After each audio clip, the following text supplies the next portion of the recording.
ముందు వచ్చినటువంటి కుమారులు ఎవరు అనగా, ఆమె ఆల్రెడీ 4 కుమారులను ఆమె కలిగినట్టుగా వాక్యంలో మనం చూస్తూ ఉన్నాము. అంటే మొదటి కుమారుని పేరు రూబేను, రెండవ కుమారుని పేరు షిమియోను, మూడవ కుమారుని పేరు లేవి, నాలుగవ కుమారుని పేరు యూదా. 4 కుమారులను కలిగిన తర్వాత తను ఇక కానుపు రాకుండా, లేకపోతే తను కనలేనటువంటి పరిస్థితిలో ఉంటుండగా ఆ సమయంలో రాహేలు ఏం చేస్తుంది అంటే, నా అక్కకు కుమారులు పుట్టారు, నాకు కుమారులు పుట్టట్లేదు, నాకు పిల్లలు పుట్టట్లేదు అని యాకోబును అడిగా, యాకోబు నేను మన దేవున్నా అని అడిగి ఆ విధంగా ఆమెను మందలించినట్టుగా మనం చూస్తా ఉన్నాము. అయితే రాహేలు ఏం చేసిందంటే, తన యొక్క పనికర్త అయినటువంటి బిలాను యాకోబుకు ఇచ్చి, తన ద్వారా పిల్లలను నేను కంటానని, తన ద్వారా పుట్టినటువంటి కుమారులు ఎవరనగా తాను, ఆ తర్వాత నఫ్తాలి. ఈ 2 కుమారులను బిల్హా కని రాహేలు వారికి పేర్లను పెట్టిన తర్వాత, మరి ముఖ్యంగా నఫ్తాలిని కనినప్పుడు, నేను నా అక్కతో చేసిన పోరాటంలో నేను గెలిచి తిని అని అతనికి నఫ్తాలి అని పేరు పెట్టినట్టుగా మనము గత వారము ఆ విషయాలను చూసి ఉన్నాం. దేవుని కృప విషయమై నా అక్కతో పోరాడి గెలిచి తిననుకొని అతనికి నఫ్తాలి అని పేరు పెట్టిందని గత వారంలో మనం చూసాం. అయితే ఇప్పుడు లేయా ఏం చేస్తున్నదంటే, నా చెల్లికి అనగా నా చెల్లి యొక్క పనికర్త అయినటువంటి బిల్లానిచ్చి తను పిల్లలను కంటూ ఉంది. అయితే ఇప్పుడు ఈమెం చేసిందంటే, ఇప్పుడు నేను నా దగ్గర ఉన్నటువంటి పనికర్తను ఇస్తాను, నా దగ్గర ఉన్నటువంటి పని పిల్లలను పనమలు ఇస్తాను అని అనుకొని, ఇంకా ఆమె గర్భము ధరిస్తలేదు కనుక ఆమె తన దగ్గర ఉన్నటువంటి పనమ్మాయి పని కర్తను, తన దాసుని సిల్ఫాను యాకోబుకి ఇచ్చి, యాకోబుకు భార్యగా ఇచ్చిన తర్వాత ఆమె జిల్ఫా కూడా కుమారుని కన్నదంతా, ఆ కుమారుని పేరు గాదు అని పేరు పెట్టినట్టుగా మనం చూస్తా ఉన్నాం. అయితే ఇప్పుడు చూడండి, ఇక్కడ ఉన్నటువంటి పరిస్థితి, యాకోబు కుటుంబము ఎటువంటి పరిస్థితుల్లో ఉన్నదంటే, ఒకలాంటి కాంపిటీషన్ లాగా మరి వారి కుటుంబం కనిపిస్తుంది. అంటే లేయా తన పిల్లలు పుట్టారు, ఆ తర్వాత నాకు పిల్లలు పుట్టలేదని రాహేలు, నాకు పిల్లలు పుట్టలేదని తన దాసిని పిలిచి భార్యగా ఇచ్చి తనకి 2 కుమారులు పుట్టిండ్రు, ఆమెకు పుట్టిండ్రు అని నాకు ఇంకా కనడము అవ్వట్లేదు అని తన దాసిని లేయా ఇచ్చి మరలా తను కంటున్నది. సో ఈ విధంగా ఎట్లా కనిపిస్తుంది అంటే, కుటుంబం అంతా కూడా ఒకలాంటి కాంపిటీషన్, లేకపోతే ఒకలాంటి రైవలరీ లాగా మనకు కనిపిస్తా ఉన్నది. సో ఇటువంటి పరిస్థితులలో లేయా ఏం చేసింది అని అంటే, సరే తనకు 4 కుమారులు పుట్టింది కదా అన్న సాటిస్ఫాక్షన్ లేదు ఇంకా ఆమెకి. అయితే రాహేలు తన దాసినిచ్చి 2 కుమారులను అన్నది. సో అది ఆమెకి ఇంకా వేదన బాధ కలిగించి అటెంట్ అవుతుంది. ఇప్పుడు నేను ఇంకా కుమారులను కలను అనుకున్నాను కానీ ఆమెకు గర్భము అవ్వట్లేదు. సో ఇప్పుడు ఏం చేసిందంటే, రాహేలు తన దాసిని ఎట్లా ఇచ్చిందో ఇప్పుడు నా దాసిని ఇస్తా అని ఆమె ఏం చేసిందంట, జిల్ఫాను యాకోబుకి ఇచ్చిందంట. అయితే జిల్ఫా ఎప్పుడైతే కుమారుని కన్నదో, మరి లేయా ఏమంటున్నదంటే, లేయా ఇది అదృష్టమే కదా అనుకుని అతనికి గాదు అని పేరు పెట్టిందంట. సో లేయా ఇప్పుడు గాదు అన్నటువంటి కుమారుడిని కన్న తర్వాత, ఆ కుమారుడు కన్న తర్వాత జిల్ఫా ద్వారా పుట్టినటువంటి కుమారునికి గాదు అని పేరు పెట్టిందంట. ఎందుకు గాదు అని పేరు పెట్టింది అంటే, ఇది అదృష్టమే కదా అని అనుకొని పేరు పెట్టిందంట. అంటే ఇప్పుడు గాదు అనే మాటకు అర్థం ఏంటంటే అదృష్టము. గాదు అనే మాటకు అదృష్టం. ఇప్పుడు లేయా గాదు అని ఎందుకు పేరు పెట్టింది అని అంటే, కొంతమంది శాస్త్రులు లేకపోతే కొంతమంది పండితులు లేకపోతే థియాలజియన్స్ ఏమంటారంటే, ఈ గాదు అనేటువంటి పేరు బబులోను దేశంలో ఉన్నటువంటి దేవతలలో ఒక దేవత పేరు. సో ఈ లేయా ఇంకా రాహేలు యొక్క తండ్రి లాబాను కూడా విగ్రహారాధికుడే కనుక, రాహేలు కూడా వస్తుండగా తన యొక్క గృహ దేవతలను కొన్ని తీసుకొని వచ్చేసింది కనుక, ఈ ప్రభావము ఇరువురి పైన ఉండిందేమో అని అనుకుని లేయా ఆ కుమారుడికి గాదు అని పెట్టింది.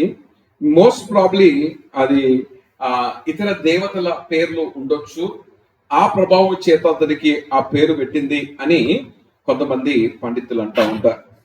సో ఏదేమైనప్పటికీ లేయా పరిస్థితిని మనము గమనిస్తే చాలా ఆత్మీయంగా దిగజారిపోయినటువంటి పరిస్థితులు కనిపిస్తుంది.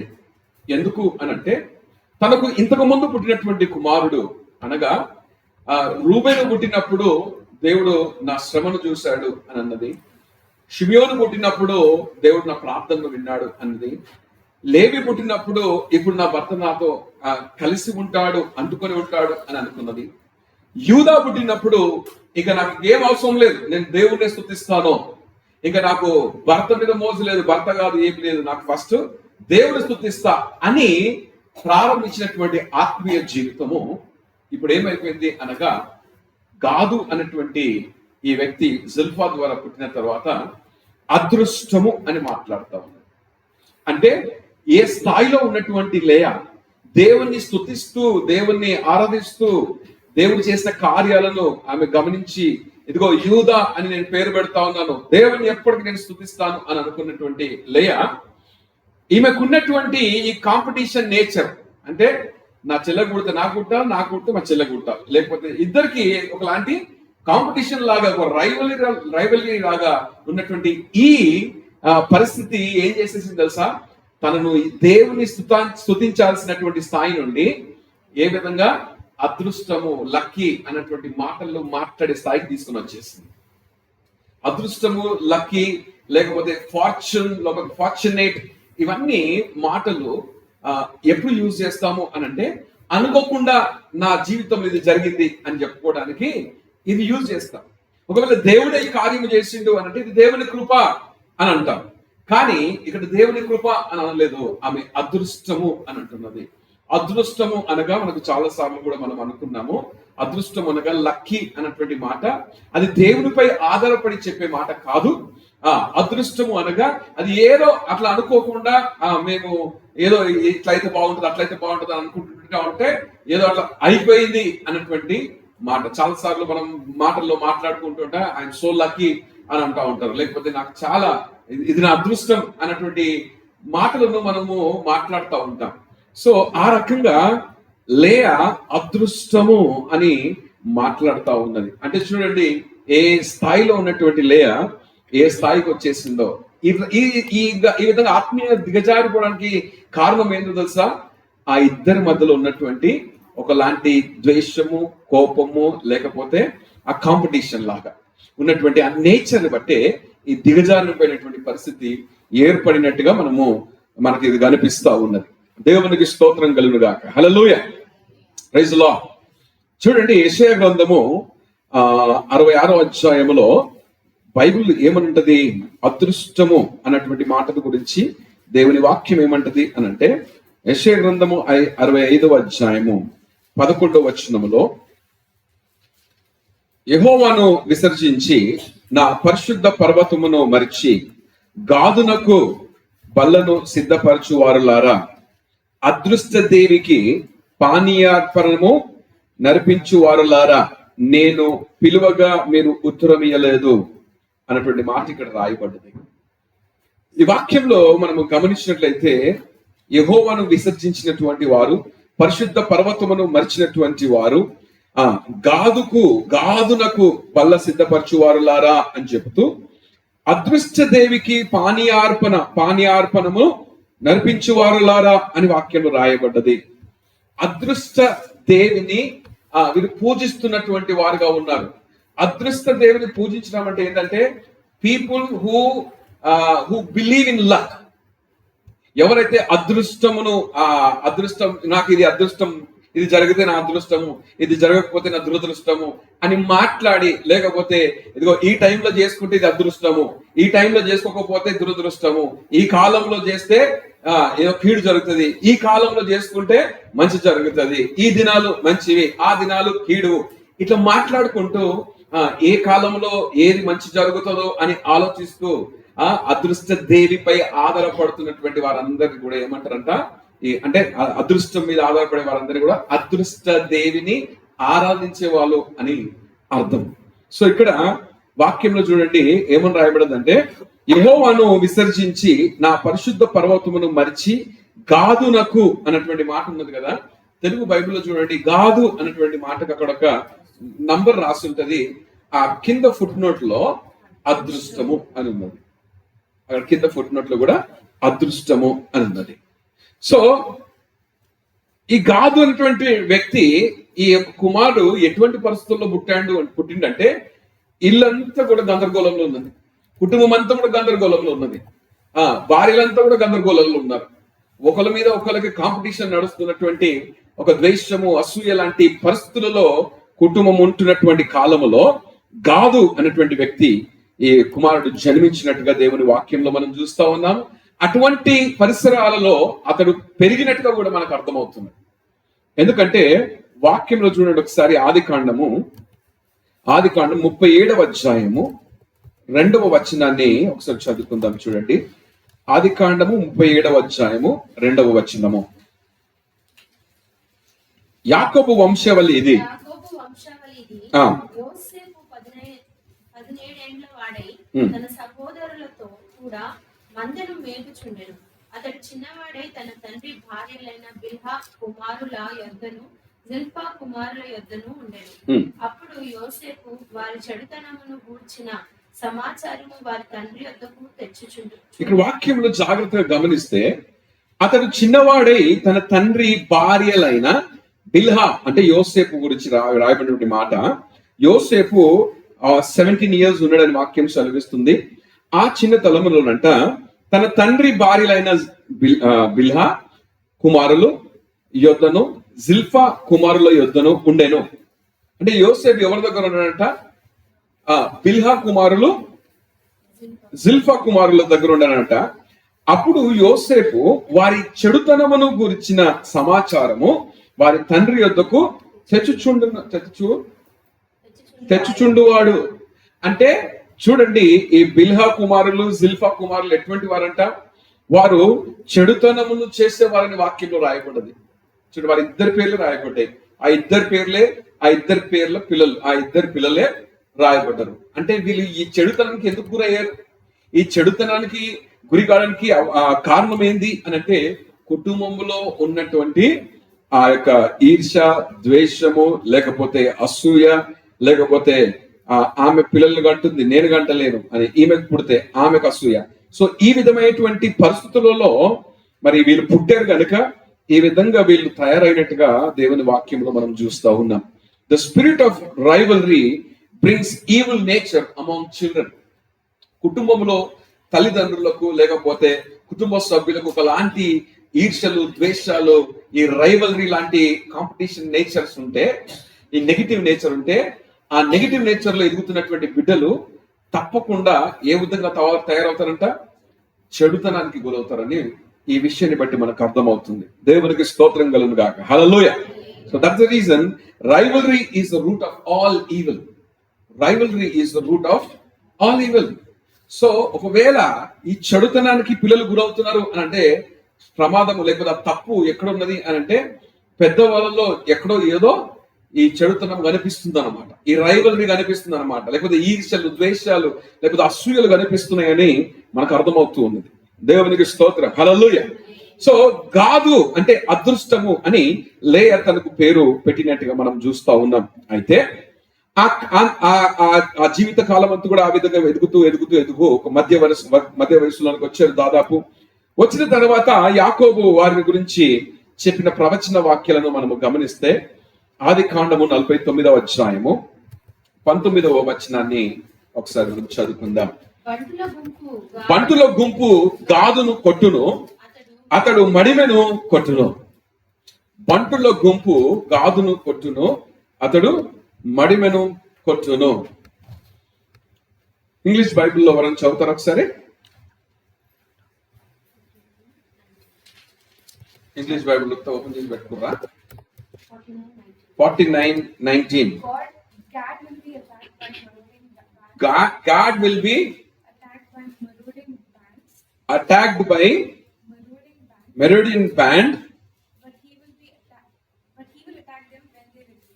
but he will attack them when they retreat. So వాక్యంలో రాయబడినటువంటి మాట మనము గమనిస్తే ఇంగ్లీష్ లో రాయబడ్డది కదా, సరే వేరే వర్షన్ లో నేను ఒకసారి చదువుతాను. 49:19 God will be same version ఉంది నా దగ్గర కూడా. ఇంకెవరి దగ్గర ఉన్నాయా మన versions? Raiders shall raid Gad, but he shall raid at their heels. Raiders shall raid Gad, but he shall raid at their heels. అంటే మరి వాక్యం ఏమని రాయబడ్డది తెలుగులో? బంటుల గుంపు గాదును కొట్టును, అతడు మడిమెను కొట్టును అని యాకోబు అతని గురించి ప్రవచ వాక్యాన్ని తెలియజేస్తా ఉన్నాడు. అంటే ఈ బంటుల గుంపు అనగా శత్రువులు గాదును కొడుతూ ఉంటారు, అంటే గాదును వెంటాడుతూ ఉంటారు అని అర్థం. సో శత్రువులు ఎప్పటికీ కూడా గాదును వెంటాడుతూ ఉంటారు. అయితే మళ్ళా ఏమని రాయబడదు ఇంకా నెక్స్ట్ విషయంలో, అతడు మడిమెను కొట్టును, అంటే అతడు మరలా తిరిగి ఆ శత్రువును కొడతాడు, మడుల మీద కొడతాడు అని వాక్యంలో రాయబడ్డది. అంటే గాదు తన కాలం అంతా, తన జీవిత కాలం అంతా కూడా శత్రువులు వెంటాడుతూనే ఉంటారు, అటాక్ చేస్తూనే ఉంటారు, కానీ he will attack back and గాదు మరలా తిరిగి అటాక్ చేస్తాడు అని అతని గురించి యాకోబు చెప్పినటువంటి ప్రవచన వాక్యము. అయితే చూడండి, గాదు అనేటువంటి ఈ స్థలము ఎప్పుడైతే వాళ్ళు కానాను దేశానికి వెళ్ళారో, వారు యోర్దాను నది తూర్పు వైపే వాళ్ళు వారి స్వాస్థ్యాన్ని పొందుకున్నారు. తూర్పు వైపు చూడండి, ఇప్పుడు పడమర వైపు వెళ్ళినట్లయితే ఆ పడమర వైపు ఉన్నటువంటి బౌండరీ ఏంటంటే మధ్యధర సముద్రం. కానీ ఇక్కడ తూర్పు వైపు ఉన్నటువంటి ప్రాంతానికి వారి యొక్క బార్డర్ ఏంటంటే అంత శత్రువుల బార్డర్. సో మరి ముఖ్యంగా ఈ గాదు ఉన్నటువంటి స్థలము ప్రక్కలనే ఉన్నటువంటి శత్రువు ఎవరు అంటే అమ్మోనీయులు. ఆ పక్కన ఉన్నటువంటి శత్రువులు ఎవరంటే అమ్మోనీయులు. ఇప్పుడు వీరికి ఒక ప్రొటెక్షన్ ఉన్నది, ఎవరికి? ఈ పరమరలో ఉన్నటువంటి వారికి ఒక ప్రొటెక్షన్ ఉంది, అది మధ్యధరా సముద్రం. కానీ ఇక్కడ ఉన్నటువంటి వారికి ప్రొటెక్షన్ లేదు. సో ఇప్పుడు ఇండియా పాకిస్తాన్కి ఏ విధంగా మధ్యలో సముద్రం ఏదైనా ఉంటే జర బాగుంటుంది, కానీ ఏం లేదు కదా. సో ఇక్కడ అక్కడ ఇక్కడ ఈజీగా పోవచ్చు. సో ఆ విధమైనటువంటి పరిస్థితిలో ఈ గాదు వారికి ఇవ్వబడినటువంటి ప్రాంతము, వారి పక్కనే ఉన్నటువంటి శత్రు దేశము అమ్మోనీయులు. అందుకని ఇర్మియా ఒక మాట అంటాడు చూడండి, ఇర్మియా గ్రంథంలో ఒక మాటను మనం గమనిస్తాము.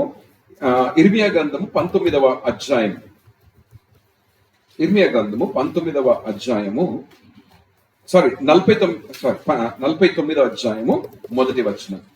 ఇర్మియా 49 మొదటి వచనం.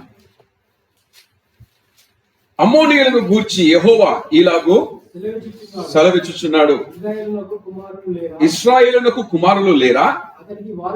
అతనికి వారసుడు లేకపోయినా మల్కోము గాదును ఎందుకు స్వతంత్రించుకొనును?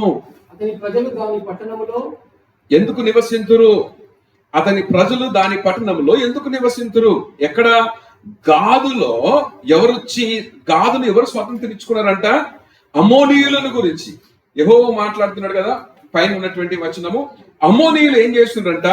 గాదు దేశాన్ని లేకపోతే గాదు ప్రాంతాన్ని స్వతంత్రించుకున్నారంట. అతని ప్రజలు అంటే అమ్మోనీయుల ప్రజలు దాని పట్టణములో ఎందుకు నివసింతులు అంటే ఎందుకు నివాసం చేస్తున్నారు గాదు ప్రాంతాలకు వెళ్ళి అని ఇర్మియా ఇక్కడ అంటా ఉన్నాడు. అంటే చూడండి ఎట్లా ఈ అమ్మోనీయులు పక్కనే ఉన్నారు కనుక ఆ శత్రువులు ఈ ప్రాంతానికి ఈజీగా యాక్సెసిబుల్ ఉన్నది కనుక వాళ్ళు ఏం చేస్తున్నారంట? వీరి మీద అటాక్ చేస్తా ఉన్నారు, వారి ప్రాంతాన్ని స్వాధీనం చేసుకుంటున్నారు, వారి ప్రాంతాన్ని స్వాతంత్రించుకుంటున్నారు, వారి ప్రాంతంలో వచ్చి వీరు నివసిస్తున్నారని ఇర్మియా గ్రంథంలో కూడా వ్రాయబడ్డది. దేవునికి స్తోత్రం, హల్లెలూయా. ఎందుకు అని అంటే గాదు వాళ్ళు ఎప్పుడైతే కానాను దేశానికి ఇంకా అరణ్యం అంతా కూడా 40 సంవత్సరాలు అరణ్యం ప్రయాణమైన తర్వాత మోషే నడిపించిన కాలం ముగించింది. మోషే నడిపించే కాలం ముగిస్తున్నటువంటి సమయంలో ఇంకా కొంచెం సమయంలో వారు యోర్దాను నది దాటి కానాను దేశంలోకి వెళుతారు. అయితే మోషేతో వాళ్ళు అంటారు, అయ్యా మేము నది తూర్పు వైపు ఇటువైపే ఉంటాము మేము అని అంటారు. ఎవరెవరు? రూబెనీయులు, గాదీయులు, మనస్సే అర్థగోత్రపు వారు. సో మాకు ఇక్కడనే మాకు పశువులు ఉన్నాయి, మాకు మా పిల్లలకు కానీ మా యొక్క భార్యకు ఇక్కడనే మేము ఇల్లు కట్టి మేము ఇక్కడనే ఉంటాం, మా పశువులన్నిటికీ ఇది ఒక మంచి సారవంతమైన భూమి, మేము ఇక్కడనే ఉంటాం అని మోషేతో వాళ్ళు అనుకుని వారు సెలెక్ట్ చేసుకున్నటువంటి ప్లేస్ అది. అంటే ఈ ప్లేస్ ఎటువంటి ప్లేస్ సెలెక్ట్ చేసుకున్నారు అని అంటే, ఒకవేళ నది అటువైపు దాటితే వారికి ఒక ప్రొటెక్షన్ ఉన్నది. ఏ ప్రొటెక్షన్? నది ఇటువైపు ప్రొటెక్షన్, అటువైపు మధ్యధార సముద్రం ప్రొటెక్షన్. కానీ ఇప్పుడు వీళ్ళు ఇటువైపు ఉన్నారు కనుక వారికి బార్డర్ లో ఉన్నటువంటి శత్రువులు ఎవరు అంటే అమ్మోనీయులు. సో అందుకనే they are prone to every kind of attack for enemy. ఒకవేళ ఏ శత్రువు అయినా కానాను దేశంపై దాడి చేయాలనుకుంటే వాళ్ళు ఫస్ట్ ఎవరి మీద దాడి చేస్తారంటే గాదీల పైననే దాడి చేస్తారు. ఎందుకంటే అక్కడ నుండి యోర్దాను నది నుంచి కానాను వెళ్ళడానికి చాలా ఈజీ, అక్కడనే సన్నగా ఉంటుంది అనమాట. అంటే ఇక పైనకు మనస్సే వాళ్ళు కూడా ఉంటారు, ఆ కింది వైపు రూబేనీయులు ఉంటారు. కానీ గాదు ఉన్నటువంటి ప్రాంతం ఏంటంటే చాలా సన్నగా ఉండి, ఇంకా మ్యాప్ లో ఉంటే మీరు తర్వాత చూడండి, మ్యాప్ లో వెనకాల 12 ట్రైబ్స్ మ్యాప్ ఒకవేళ మీ బైబుల్లో ఉంటే మీరు గమనించవచ్చు. గాదు నుంచి ప్రవేశిస్తే యోర్దాను నది చాలా దగ్గర ఉంటుంది. అదే మనస్సే గోత్రం వారి నుంచి ప్రవేశిస్తే చాలా చాలా పెద్దగా ఉంటుంది, అది చాలా కష్టం. ఈ రూబేనీయుల నుంచి పోతే కూడా కొంచెం పెద్దగా ఉంటుంది, అది కూడా కష్టం.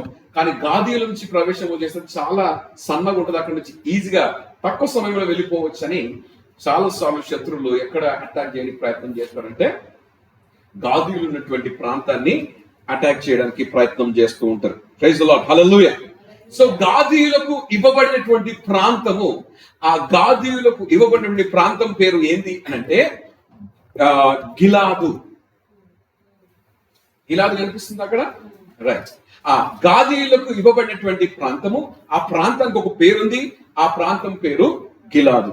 దేవునికి స్తోత్రం కలుగును గాక, హల్లెలూయా, ప్రైజ్ ది లార్డ్. సో గాదీయులు ఒకవేళ శత్రువు కానాను దేశం మీదకి అటాక్ చేయడానికి వస్తే ఫస్ట్ మా మీదకే వస్తారని వాళ్ళకి తెలిసి కూడా మాకు అదే ప్రాంతం కావాలనుకున్నారు. అర్థమవుతుందా? అదే ప్రాంతము వారు కావాలనుకున్నారు. ఎందుకు కావాలనుకున్నారు అదే ప్రాంతము? ఎందుకనంటే అది సారవంతమైనటువంటి భూమి. చూడండి, మీకా గ్రంథం 7వ అధ్యాయము 14వ వచనములో రాయబడినటువంటి ఒక మాటను చదువుకుందాం. మీకా గ్రంథం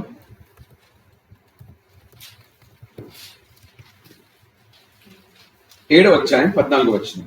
నీ చేతికర్ర తీసుకొని నీ జనులను కర్మేలు వరకు చేరిన అడవిలో ప్రత్యేకంగా నివసించు నీ స్వాస్థ్య పురపు వారిని బాషానులోను వారు పూర్వకాలమున మేసినట్లు వేయుదురు. సో బాషానులోను గిలాదులోను వారు పూర్వకాలము మేసినట్లు మేయుదురు. అంటే అక్కడ మేయడానికి చాలా సమృద్ధిగా వారికి ఆహారం ఉన్నది, పశువులకు ఆహారం ఉన్నది అని మనకు అర్థమవుతున్నది. ఓకే, అదే విధంగా ఇర్మియా గ్రంథంలో కూడా మనము చూస్తే 50వ అధ్యాయము, ఇర్మియా గ్రంథము 50వ అధ్యాయము 19వ వచనం.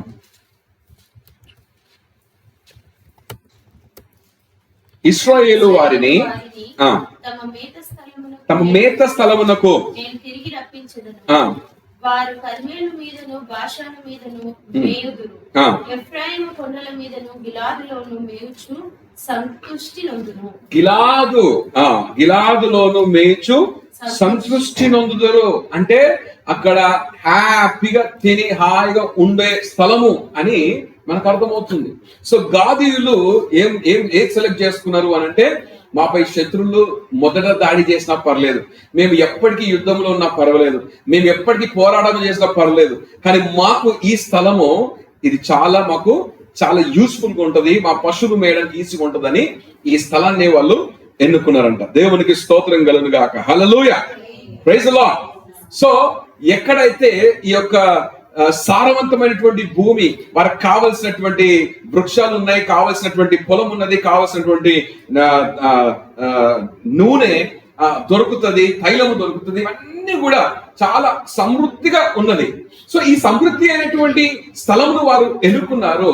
అయితే ఈ సమృద్ధి కలిగినటువంటి స్థలాన్ని పొందుకోవాలి అంటే, ఈ దీవెనకరమైన ఆశీర్వాదకరమైనటువంటి స్థలాన్ని పొందుకోవాలంటే వాళ్ళు ఎప్పటికీ పోరాటంలో ఉండాలంట. వాళ్ళు ఎప్పటికీ పోరాటంలోనే ఉండాలంట. అంటే ఎప్పుడు పోరాటం చేస్తూ గెలుస్తున్నటువంటి వారు, ఎప్పుడు పోరాటం చేస్తూ, అంటే వీళ్ళ గురించి ఏమని రాయబడ్డది? శత్రువు వారిపై దాడి చేస్తారు, వాళ్ళు తిరిగి దాడి చేస్తారు, అంతే. సో వారి యొక్క జీవితకాలం అంతా ఎట్లుందంటే, శత్రువు దాడి చేస్తారు, వీళ్ళు వారిపైన దాడి చేస్తారు, వాళ్ళు వస్తారు, వీళ్ళు వారికి దాడి చేస్తారు. అంటే వాళ్ళని ఓడించి వాళ్ళు వస్తూనే ఉంటారు. పోరాటం జీవితకాలం అంతా పోరాటమే. ఈ పోరాటంలో వాళ్ళు గెలుస్తున్నటువంటి వారికే ఆ దీవెనకరమైనటువంటి స్థలం లభిస్తుంది అన్నమాట. ప్రైజ్ ది లార్డ్, హల్లెలూయా. మన జీవితాల్లో మనం పోరాటం వద్దు అని అంటే అటువంటి స్థలం, అటువంటి ఆశీర్వాదాలు పొందుకోలేము. మన జీవితాలు తప్పనిసరిగా ఏదో రకంగా పోరాటాలు వస్తూనే ఉంటాయి. సో దేవుడు, నాకు ఏ పోరాటం రావద్దు, నాకు ఏ సమస్య రావద్దు అని అనుకుంటే మనకు ఇటువంటి దీవెనలు కూడా పొందుకోలేము. కాబట్టి వీళ్ళు వాళ్ళ జీవిత కాలం అంతా కూడా పోరాడి గెలుస్తూ ఉంటుండగా ఆ స్థలము దీవెనకరమైనటువంటి స్థలము వారు స్వాతంత్రించుకున్నట్టుగా మనకు దేవుని వాక్యంలో కూడా మనకు అర్థమవుతుంది. దేవునికి స్తోత్రం కలుగుగాక, హల్లెలూయా, ప్రైజ్ ది లార్డ్. ఇప్పుడు చూడండి, కొన్ని ఎగ్జాంపుల్స్ మనము వాక్యంలో మనం చూసినట్లయితే, న్యాయాధిపతుల గ్రంథం 11వ అధ్యాయము, న్యాయాధిపతుల గ్రంథం 11వ అధ్యాయము 1వ వచనం. గిలాదు వాడైన యెఫ్తా పరాక్రమము గల బలాఢ్యుడు, అతడు వేశ్య కుమారుడు. గిలాదు యెఫ్తాను కనెను. ఈ వాక్యాన్ని బాగా గమనిస్తే, యెఫ్తా అనేటువంటి న్యాయాధిపతి అనగా తర్వాత అతడు అమ్మోనీయులు, మరలా గమనించండి, ఇక్కడ శత్రువులు ఎవరో తెలుసా? అమ్మోనీయులు. ఎందుకంటే వారు ప్రక్కనే ఉంటారు కనుక. సో ఈ యెఫ్తా గిలాదు ప్రాంతానికి న్యాయాధిపతిగా, తర్వాత అతడు వైశ్య కుమారుడు కనుక అతన్ని వెలగొట్టేస్తే మరలా ఆ గిలాదు నాయకులందరూ కూడా వెళ్ళి అతన్ని తీసుకొని వచ్చి, మాకు నువ్వు మీరు నాయకుడిగా ఉండు, మా తరఫున మీరు పోరాడు, మనం గెలిస్తే నిన్ను నాయకుడిగా చేసుకుంటామని చెప్పి అతని మరలా తీసుకొని వస్తారు. ఆ విషయాన్ని కూడా మనకు తెలుసు. అయితే దేవా, నాకు విజయం ఇస్తే నాకు ఎదురుగా ఏదొస్తుందో దానికి బలి అర్పించేస్తా అని మొక్కుకుంటాడు. ఆ విషయం కూడా మనకు తెలుసు కదా. తన కుమార్తె విజయం పొందుకొని వస్తూ ఉంటుండగా తన కుమార్తె తనకు ఎదురొచ్చినట్టుగా చూస్తా ఉన్నాం కదా. సో ఈ సందర్భాన్ని గమనిస్తే, ఇప్పుడు ఈ యెఫ్తా అనేటువంటి వ్యక్తి ఏ ప్రాంతానికి చెందినటువంటి వాడు అని అంటే, గిలాదు ప్రాంతానికి చెందినటువంటి వాడు. అంటే గాదీయుడు, అతడు గాదీయుడు. చూడండి, గాదీయు ప్రాంతం ఎప్పుడు చూడు పోరాటమే. ఏదో రకంగా పోరాటాలు జరుగుతూనే ఉంటాయి. కానీ దేవుడి కృపను బట్టి దేవుడు ఎవరిని లేపిండంట? యెఫ్తాను లేపినట్టుగా దేవుని వాక్యంలో మనం చూస్తా ఉన్నాం. అతడు చేసినటువంటి గొప్ప కార్యాన్ని హెబ్రీ పత్రిక 11వ అధ్యాయంలో మరి 32వ వచనంలో కూడా జ్ఞాపకం చేయబడ్డది. విశ్వాసము ద్వారా మీరందరూ కూడా ఈ విధంగా పోరాడారు, ఈ విధంగా చేశారు, గొప్ప కార్యాలు చేశారని కొంతమంది పేర్లలో యెఫ్తా పేరు కూడా వచ్చినట్టుగా వాక్యంలో మనము చూస్తా ఉన్నాం. రైట్. ఆ తర్వాత రాజుల మొదటి గ్రంథం 17వ అధ్యాయం 1వ వచనం. అంతటా గిలాదు కాపరస్తుల సంబంధియును తిష్బీయుడైన ఏలియా ఆహాబునకు వచ్చి,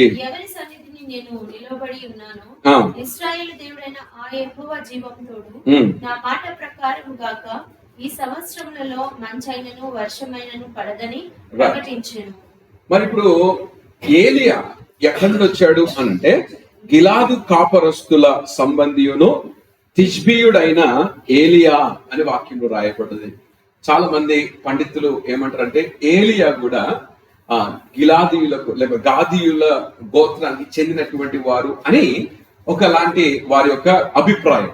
ఎందుకంటే గిలాదు కాపరస్తుడు అని వాక్యంలో రాయబడింది కనుక, సో అతడు తప్పకుండా గాదీయుల గోత్రానికి చెందినటువంటి వాడని కొంతమంది పండితులు అభిప్రాయాన్ని తెలియజేస్తా ఉన్నారు. సో ఇక్కడ కూడా మనం చూస్తే ఏలియా కూడా మనకు పోరాటంలో ఉన్నాడు. ఏ పోరాటము అనగా, ఇశ్రాయేలు ప్రజలందరూ కూడా ఇటు యెహోవాను ఆరాధిస్తా ఉన్నారు, కొలుస్తూ ఉన్నారు, అటు బయలుదేవతను కొలుస్తా ఉన్నారు. ఈ సమస్యలో కొట్టుమిట్టలాడుకుంటున్నటువంటి ప్రజలను ఒకసారి ఏలియా వెళ్ళి మాట్లాడి ఆ వర్షం గురించి చెప్తాడు. 3.5 సంవత్సరాల వర్షం పడదు, మరో వర్షం పడుతుంది. ఆ కాలంలో ఆయన కర్మేలు పర్వతం మీద చేసినటువంటి గొప్ప కార్యం మనందరికీ కూడా తెలిసినటువంటి విషయమే. సో కాబట్టి గిలాదు ప్రాంతంలో ఎన్నో పోరాటాలు కూడా జరిగినట్టుగా కూడా మనం చూస్తా ఉన్నాం. అంతేకాకుండా మరొక విషయం చూద్దాము. సమూయేలు మొదటి గ్రంథం సమూయేలు మొదటి గ్రంథం 11వ అధ్యాయము మొదటి వచనం ఒకసారి చదువుకుందాం. అమ్మోనీయుడైన నాహాషు బయలుదేరి యాబేష్ గిలాదు ఎదురుగా దిగినప్పుడు యాబేషు వారందరూ మేము నీకు సేవ చేయుదుము, మాతో నిబంధన చేయమని నాహాషుతో అనిరి. రైట్. మరి ఈ విషయం ఏంటంటే అమ్మోనీయుడు అయినటువంటి నాహాషు అమ్మోనీయులకు రాజుగా ఉన్నటువంటి ఒక క్రూరమైనటువంటి వాడు.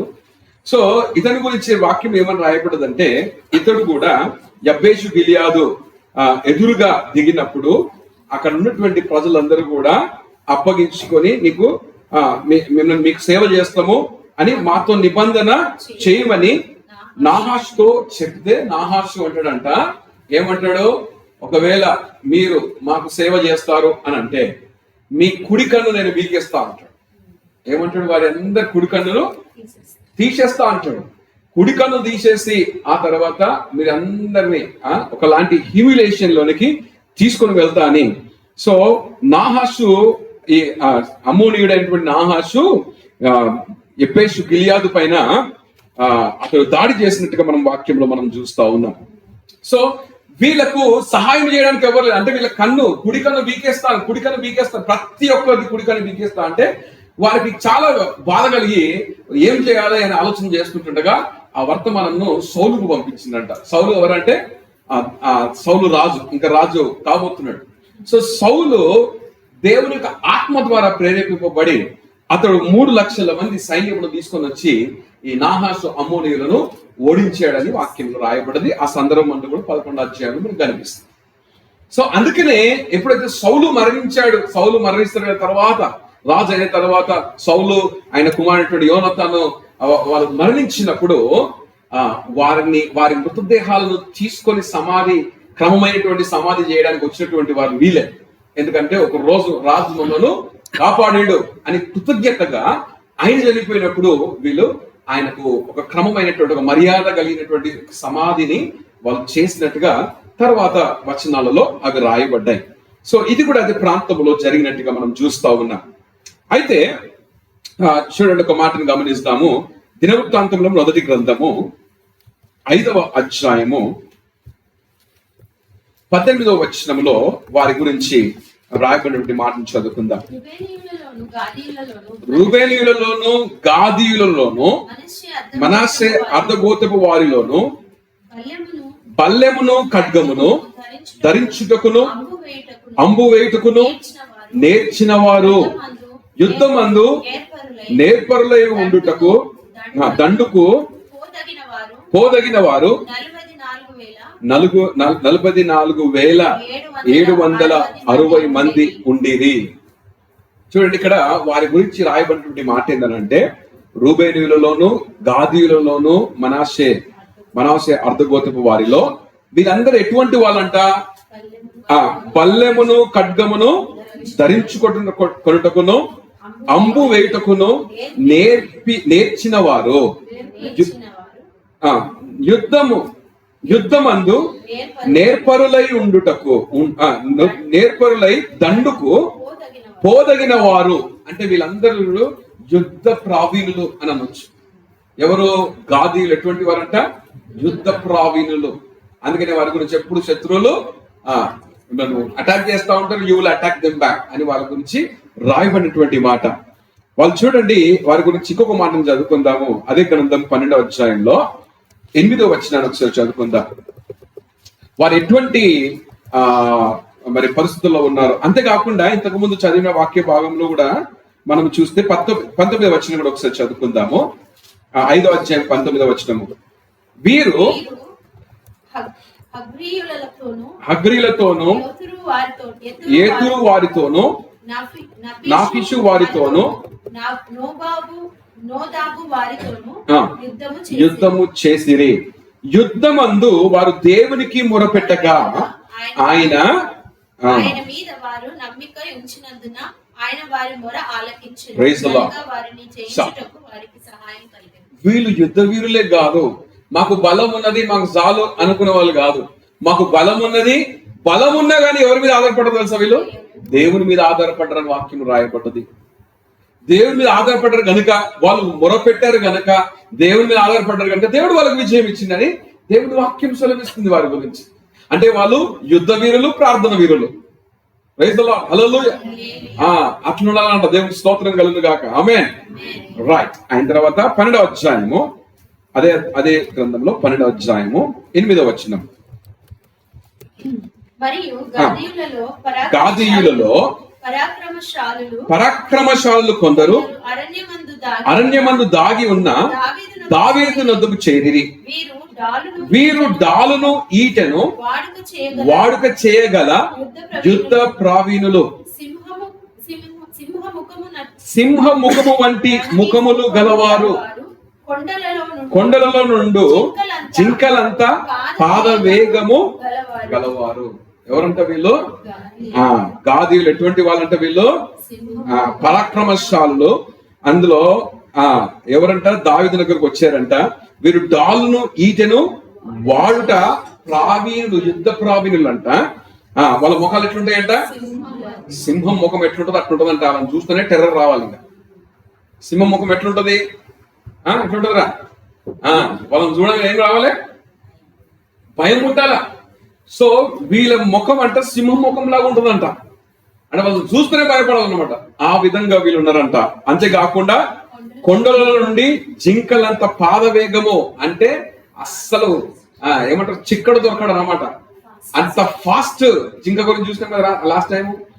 అటువంటి స్వభావం కలిగినటువంటి వారు గాదీయులు అని దేవుని వాక్యంలో రాయబడ్డది. అంటే చూడండి, వాళ్ళని వాళ్ళ గురించి ఎక్కడ రాసినా యుద్ధం అని రాసి పెట్టినాడు. అంతే. ఎక్కడ ఉన్నా వాళ్ళ గురించి ఏం రాసిండ్రు? యుద్ధమే. దేవునికి స్తోత్రం, హల్లెలూయా. చూడండి 14వ వచనంలో, అదే అధ్యాయము 14వ వచనంలో,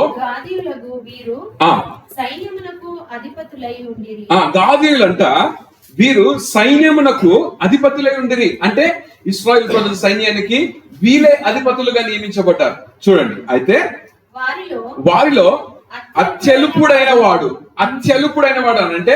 అంటే యుద్ధ ప్రావీణ్యత కలిగినటువంటి దాంట్లో లీస్ట్ ఉంటాడు కదా, అందరికంటే తక్కువ.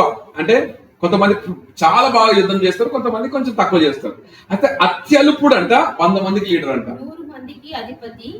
అత్యధికుడు 1000 మందికి అధిపతి. అంటే చూడు వాళ్ళని ఏ స్థాయిలో దేవుడు నిలబెట్టిండు.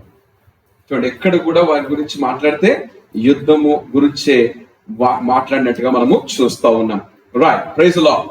ఇప్పుడు మరొక విషయాన్ని చూద్దాము. వీళ్ళకు ఏంటంటే ఫస్ట్ ఏది ఉన్నా కానీ ఫస్ట్ మేమే అన్నటువంటి ఒక ఆలోచన. అంటే ఫస్ట్ మేమే పొందుకోవాలన్నటువంటి ఒక ఆలోచన. చూడండి, ఇప్పుడు సంఖ్యాకాండానికి వస్తాం. సంఖ్యాకాండము 32వ అధ్యాయం 2వ వచనము, 2 నుండి 5 వరకు చదువుదాం. 32 మొదటి వచనంలో చూస్తే రూబేనీయులు, గాదీయులు వాళ్ళని గురించి అతి విస్తారమైన మందలుండెను కనుక యాజేరు ప్రదేశమును గిలాదు ప్రదేశమును మందలకు తగిన స్థలమని తెలుసుకొని వారు వచ్చి మోషేను యాజకుడగు ఎలియాజరును సమాజ ప్రధానులతో ఆధారోతు, దిబోను, యాజేరు, నిమ్రాహేష్ బోను, ఎలాలేలు, షెబాము, నెబో, బేయాను అను స్థలములు అనగా ఇశ్రాయేలుల సమాజము ఎదుట యెహోవా జయించిన దేశము, మందలకు తగిన ప్రదేశము.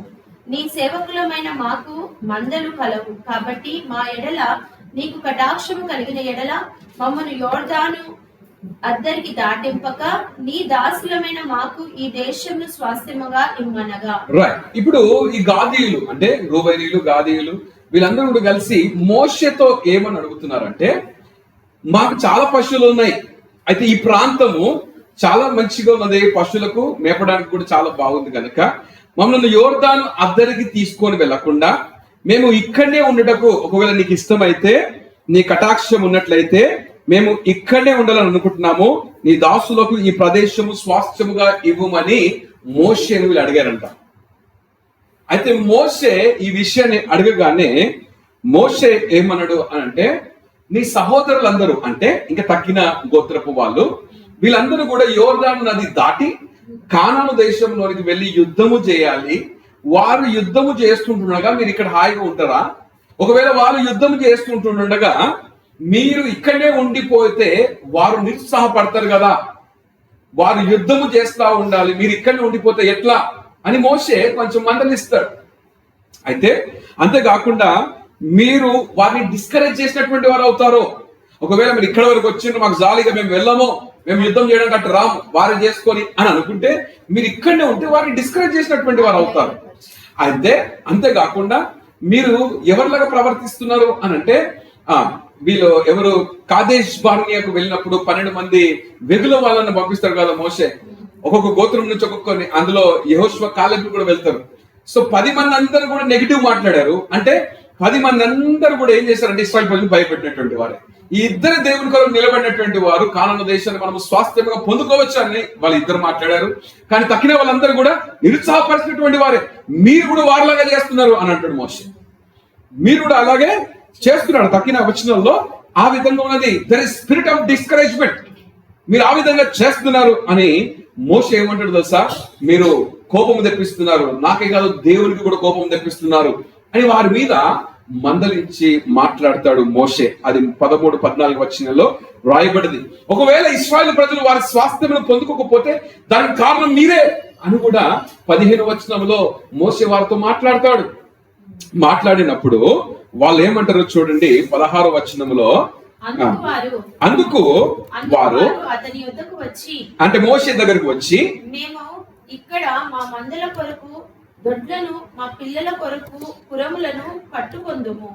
వాళ్ళు ఏమంటున్నారంటే ఇక్కడ అంటే నదికి ఇటువైపు తూర్పు వైపు మాకు పశువులు ఉన్నాయి గనక మా మందల కొరకు దొడ్లను, మా పిల్లల కొరకు కొన్ని ఇండ్లను మేము కట్టుకుంటాము అని చెప్పి 17వ వచనంలో ఇశ్రాయేలులను వారి వారి స్థలములకు చేర్చు వరకు మేము వారి ముందర యుద్ధమునకు సిద్ధపడి సాగుదుము. అయితే మా పిల్లలు ఈ దేశ నివాసుల భయము చేత ప్రాకారము గల పురములలో నివసింపవలెను. మేము ఇక్కడ మా పిల్లలను కొంచెం క్షేమముగా ఉండేటట్టుగా కొంచెం ప్రాకారము కలిగినటువంటి పట్టణం ఇక్కడ కట్టేసి వారిని వదిలేసి మేము తక్కిన ఇశ్రాయేలు ప్రజలతో కానాను దేశంలోకి వచ్చి మేము యుద్ధం చేస్తాము, యుద్ధాలన్నీ అయిపోయే వరకు మేము అక్కడే ఉంటాము అని వాగ్దానం చేశారు వీళ్ళు. అంటే మేము ఇక్కడనే ఉండిపోతాము అని కాదు. అంటే మా పిల్లలను మా పశువులను ఇక్కడ పెట్టేసి ఆ తర్వాత మేము వారితో వచ్చి యుద్ధం చేస్తాము. మగవాళ్ళందరూ కూడా యుద్ధ వీరులందరూ కూడా మేము యుద్ధం చేస్తామంటున్నారు. ఎందుకంటే వీళ్ళు ఎటువంటి వాళ్ళు అంటే సింహం ముక్కలు కలిగినటువంటి వారు.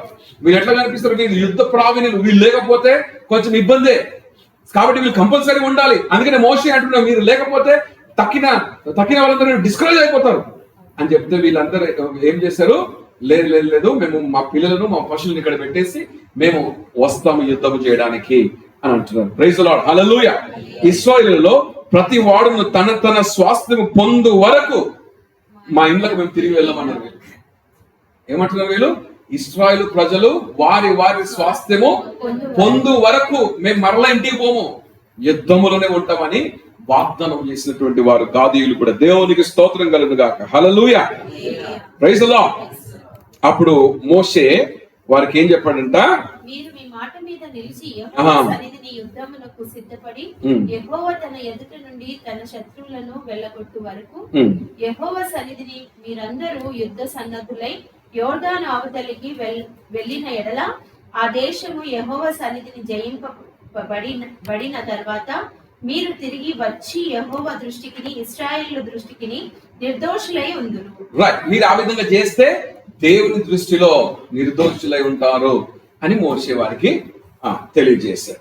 అయితే వారి మాట చొప్పున ఇచ్చిన మాట ప్రకారము ఆ విధంగానే యుద్ధాలు చేయడానికి తక్కిన ఇశ్రాయేలు ప్రజలందరితో యుద్ధాలు చేయడానికి వాళ్ళు బయలువెళ్ళారు. ఇది మోషే కాలంలో వెళ్ళడం జరిగింది. మోషే అక్కడికి తన జీవితం ముగించింది. అక్కడ నుండి యెహోషువ నడిపించడము మొదలు పెట్టాడు. ఇప్పుడు యెహోషువ కాలంలో యుద్ధాలు జరిగాయి. వీళ్ళందరూ కూడా యుద్ధాలు ఎవరి కాలంలో చేశారు? యెహోషువ అనే యుద్ధాలని కూడా గెలిపించాడు, యెహోషువ అనే యుద్ధాలలో నడిపించాడు. ఇప్పుడు చూడండి, సరే ఆ తర్వాత వాళ్ళు ఆ విధంగా ఎప్పుడైతే మోషేకు తెలియజేశారో మోషే వారిని దీవిస్తా ఉన్నాడు. చూడండి, ఒక మాటని మనం చదువుకుందాము. ద్వితీయోపదేశ కాండము 33వ అధ్యాయం. ద్వితీయోపదేశ కాండము 33వ అధ్యాయము 20-21 వచనాల్లో మోషే గాదీయులను ఈ విధంగా దీవిస్తా ఉన్నాడు. గాదును గూర్చి ఇట్లా నేను గాదును విశాలపరచువాడు స్తుతింపబడును గాక. అతడు ఆడ సింహము వలె పొంచియుండును, బాహువును నడినెత్తిని చీల్చివేయును. అతడు తన కొరకు మొదటి భాగము చూచుకొనెను. అక్కడ నాయకుని భాగము కాపాడబడెను. అతడు జనములలోని ముఖ్యులతో కూడా వచ్చెను.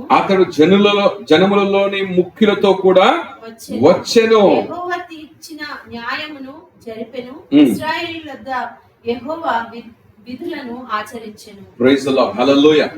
చూడండి, మోషే వారి గురించి పలికినటువంటి మంచి మాటలు ఏమంటున్నాడు చూడండి. గాదును విశాలపరచువాడు స్తుతింపబడును అంటున్నాడు. వారు ఆడసింహము వలె పొంచి ఉన్నటువంటి వారని చెప్తా ఉన్నాడు.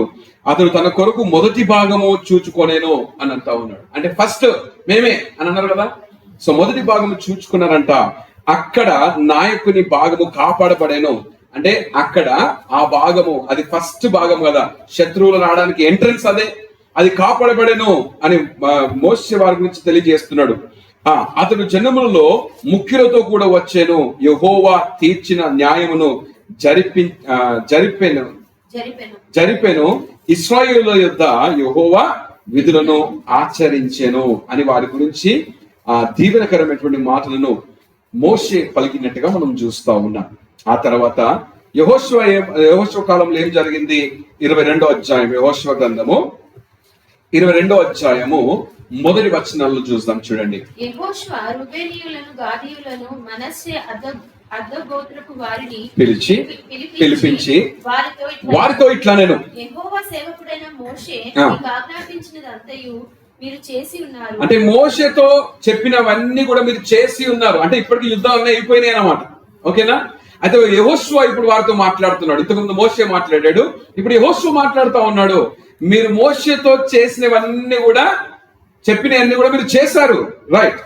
మరియు నేను మీకు ఆజ్ఞాపించిన వాటన్నిటి విషయములో నా మాట విని ఉన్నారు. అంటే యెహోషువ చెప్పిన మాటలన్నీ కూడా వాళ్ళు విన్నారంట, రైట్?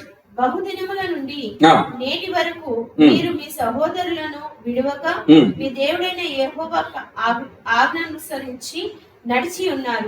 బహుదినముల నుండి అంటే వారు ఎప్పుడైతే వాళ్ళందరూ కూడా వారి యొక్క పశువులను, పిల్లలను అక్కడ పెట్టేసి వీరితో యుద్ధం చేయడానికి కానాను దేశంలోకి వెళ్ళారో, అది కొంతకాలం కాదు, చాలా చాలా సంవత్సరాలు.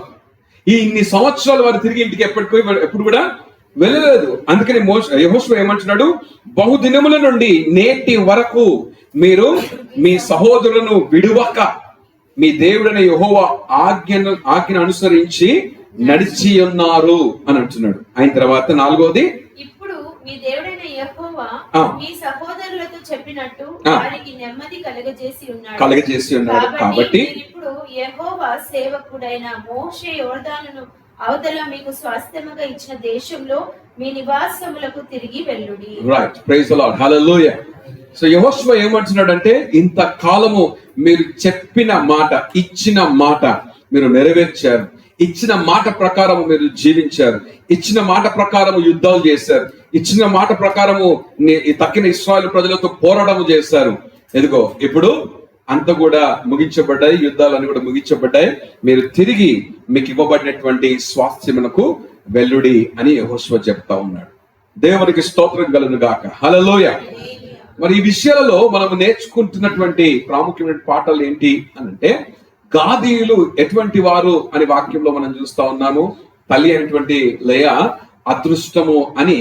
అదృష్టము మీద ఆధారపడుతున్నటువంటి స్త్రీగా ఉండిపోయింది. కానీ దేవుడు యాకోబు చెప్పినటువంటి ప్రవచన వాక్యాల ద్వారా అతని జీవితం పూర్తిగా మారిపోయినట్టుగా మనము చూడొచ్చు. యాకోబు చెప్పినట్టుగా శత్రువులను దాడి చేస్తాను, వాళ్ళ తిరిగి దాడి చేస్తావు అన్నటువంటి మాటను వారి గురించి పలికి ఆ దినము మొదలుకొని వారి గురించి ఎక్కడ మాట్లాడిన యుద్ధాల గురించి రాయబడ్డది.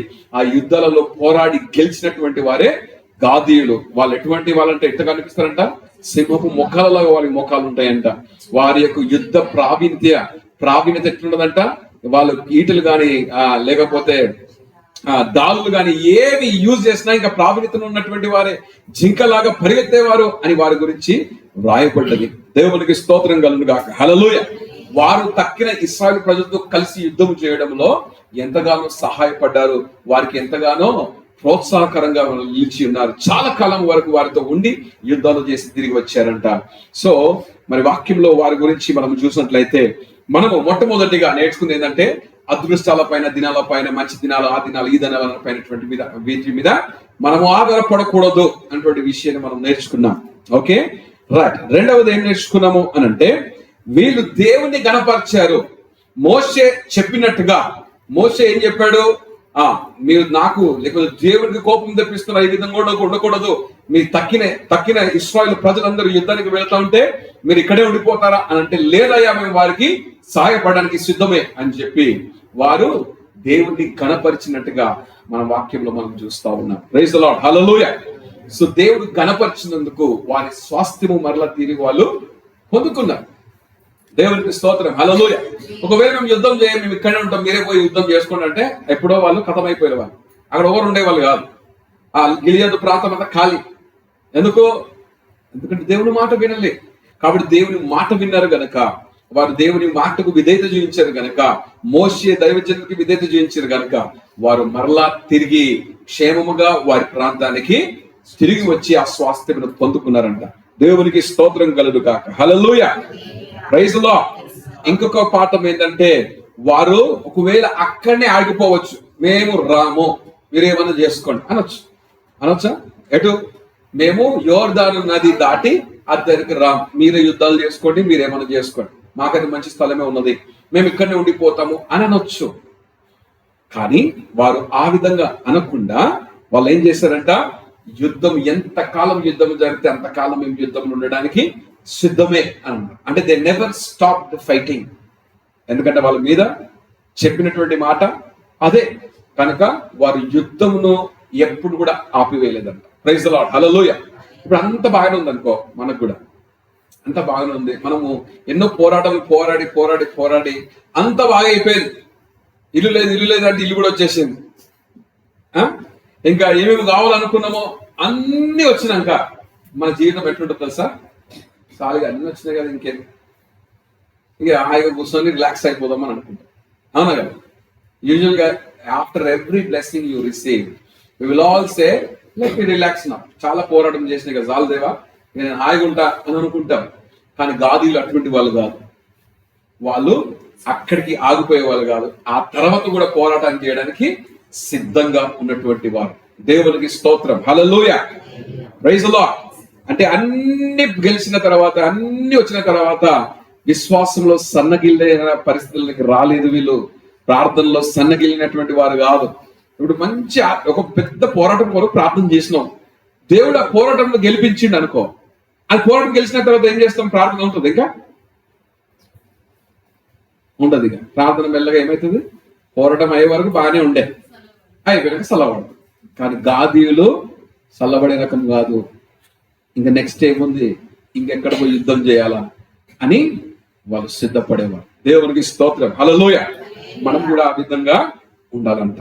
అంతేకాకుండా గాదీయుల దేశం నుంచి వచ్చినటువంటి ఒక స్వస్థపరిచే ఒక వైద్యము చూడండి ఒకసారి. ఇర్మియా గ్రంథంలో 8వ అధ్యాయం, ఇర్మియా గ్రంథము 8వ అధ్యాయము 22వ వచనము. గిలాదులో గుగ్గిలము ఏమీ లేదా, అక్కడ ఏ వైద్యుడును లేడా, నా జనులకు స్వస్థత ఎందుకు కలగపోవచ్చున్నది అని ఇర్మియా అంటున్నాడు. అంటే గిలాదులో ఏమున్నది అన్నమాట? గిలాదులో గుగ్గిలం ఉన్నది, గిలాదులో వైద్యులు కూడా ఉన్నారు. దేవునికి స్తోత్రం. హల్లెలూయా. దేవుడు ఆ విధంగా గిలాదును దీవించాడు అన్నమాట. అంటే గాదీలను దీవించాడు అన్నమాట. Praise the lord. నిజంగా మనము కూడా గాదీల వలె మన స్టార్టింగ్ ఎట్లున్నదో, అదృష్టమనో లేకపోతే దురదృష్టమనో వెతికి పుట్టినమో లేకపోతే ఎదిగినమో అవిటిని పట్టుకొని ఎలాడినామేమో కొంతకాలం. మొత్తానికి అవన్నీ కూడా విడిచిపెట్టినాం కదా ఇప్పుడు. ప్రైజ్ ది లార్డ్, హల్లెలూయా. విడిచిపెట్టిన తర్వాత స్టార్ట్ అవుతుంది అసలు కథ. దేవునికి స్తోత్రం, హల్లెలూయా. అందుకని దేవుడు ఏం చేసిందంట, వారు ఏ విధంగా దేవుని గణపరిచారో దేవుడు వారిని అదే రీతిగా మరలా వారిని గణపరిచారంట. మనం చేసే ప్రతి కార్యము లోకం అనుకుంటుందేమో, ఏమో అట్లా చేసినావు అని అంటారేమో, కుటుంబాలు అంటారేమో, ఎందుకురా అట్లా చేసినావు అని అంటారేమో. కానీ దేవుని గణపరచడానికి చేసే ప్రతి కార్యము దేవుడు చూసి కూరుకునేవాడు కాదు. ప్రైజ్ ది లార్డ్, హల్లెలూయా. దేవునికి ఇష్టం లేనివి కొన్ని మనం ఒకవేళ చేయాల్సి వస్తే దాన్ని చేయకుండా నేను చేయను అని అన్నామంటే దేవుడు దాన్ని చూసి ఊరుకునేవాడు కాదు. దానికి ప్రతిఫలమును, దానికి రావాల్సిన దీవెనను తప్పకుండా దేవుడు తిరిగి ఇచ్చేవాడే. దేవునికి స్తోత్రం కలుగును గాక, హల్లెలూయా. ఏమంటావు జోసెఫ్? అంతే కదా, దేవునికి స్తోత్రం కలుగును గాక, హల్లెలూయా. తప్పకుండా దేవుడు అటువంటి కార్యములు చేస్తాడు, చేసి తీరుతాడు. మనము దేవుని ఘనపరిస్తే, అంటే మన కార్యాల ద్వారా, మన యొక్క ప్రవర్తన ద్వారా దేవుని ఘనపరిస్తే దేవుడు మనల్ని మరలా తిరిగి ఘనపరుస్తాడు. ఉత్తరని వదిలేసిన దేవుడైతే కాదు. దేవునికి స్తోత్రం, హల్లెలూయా. మనము కూడా ఆ విధంగా గాదీయుల వలె దేవుని కొరకు పోరాడే వారముగా, ఏ విధంగా ప్రార్థనలో పోరాడే వారముగా, యుద్ధము పోరాటాలలో సమస్యలలో పోరాడే వారముగా, పోరాడి గెలిచే వారముగా దేవుడు మనందరినీ కూడా ఆ విధంగా తీర్చిదిద్ది మనకు రావాల్సినటువంటి స్వాస్థ్యం తిరిగి పొందుకునేలాగున దేవుడు మనందరికి సహాయం చేయను గాక. ఆమేన్, హల్లెలూయా. కళ్ళు మూసుకొని ప్రార్థన చేసుకుందాం.